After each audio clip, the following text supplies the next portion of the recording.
प्याज heavy load truck onion truck driver. चंदा नगर नाम के गांव में अन्नू और मिन्नू नाम के दो गरीब किसान रहते थे। दोनों का खेत पास पास था। अन्नू बहुत होशियार था, लेकिन मिन्नू जरा मंद बुद्धि का था। अन्नू अपनी समझदारी से बढ़िया फसल उगाता था, लेकिन मिन्नू की फसल कम होती थी। उन दोनों के पास एक एक ट्रक था। वो ट्रक वे दोनों खुद चलाते थे, इसीलिए अन्नू का ट्रक हमेशा बोरियों से भरा रहता था और मिन्नू के ट्रक में कम बोरियां होती थीं। इसका कारण था उनके फसल उगाने का तरीका। वो उन बोरियों को बाजार में ले जाते, उन्हें बेचकर पैसे कमाते थे। इसीलिए मिन्नू हमेशा अन्नू से चिढ़ता रहता था, उससे जलन होती थी।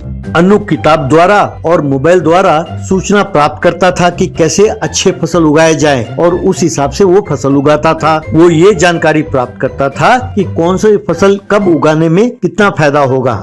वो यही जानकारी मिन्नू को भी देता था कि कौन सा खाद इस्तेमाल करना है, कौन से फसल उगाने हैं, कौन से बीज बोने हैं। पर मिन्नू ठहरा मूर्ख, उसकी समझ में कुछ नहीं आता था। वो केवल सिर खुजाता हुआ रह जाता था।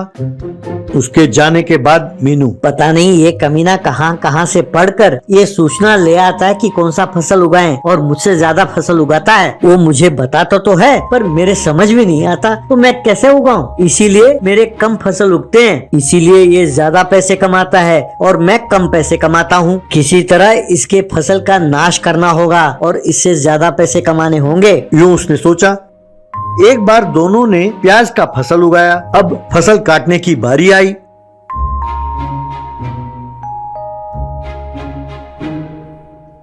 एक दिन मिन्नू खेत की ओर जा रहा था कि तभी उसने देखा कि एक सांप ने एक साधु को डस दिया था।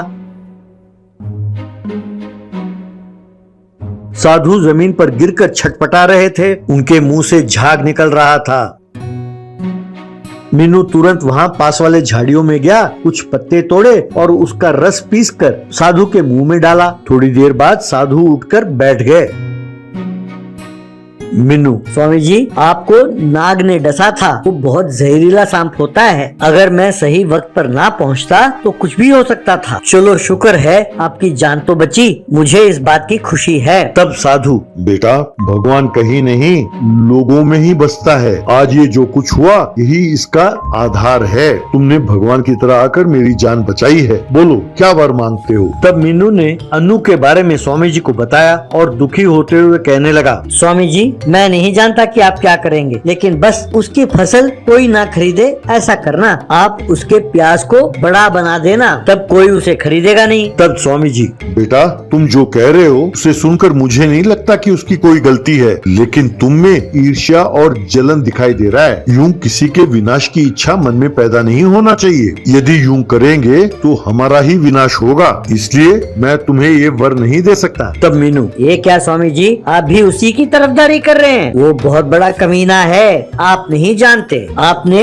मुझे वर देने का वादा किया था और अब आप मुकर रहे हैं, ये ठीक नहीं है। तब स्वामी जी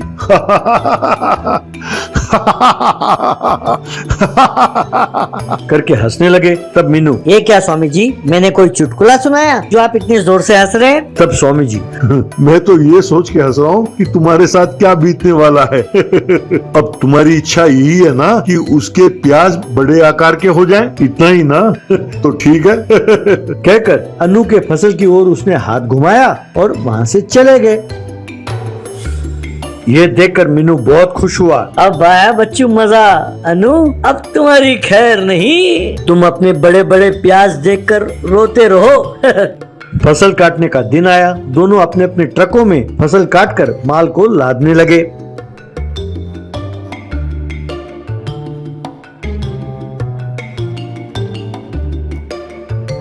अन्नू अपने बड़े बड़े प्याज को देखकर हैरान रह गया। ये देखकर मीनू, अरे ये क्या, इतने बड़े बड़े प्याज। तुमने कोई खास खाद डाला है क्या इसे उगाने के लिए? तब अनु, नहीं यार, कल भी मैंने एक प्याज निकाल कर देखा था, वो तो छोटा ही था, पर समझ में नहीं आता कि अचानक रातों रात क्या हो गया, इतने बड़े बड़े हो गए। तब मीनू, भाई इसका कारण तो मैं हूँ। कहकर जो कुछ हुआ सब उसने अनु को बताया। ये सुनकर अनु दंग रह गया। मीनू, क्यों, कैसी लगी मेरी मार?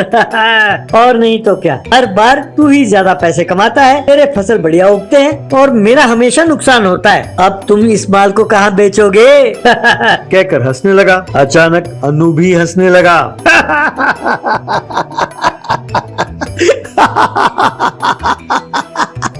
अरे यार, मेरी हंसी नहीं रुक रही।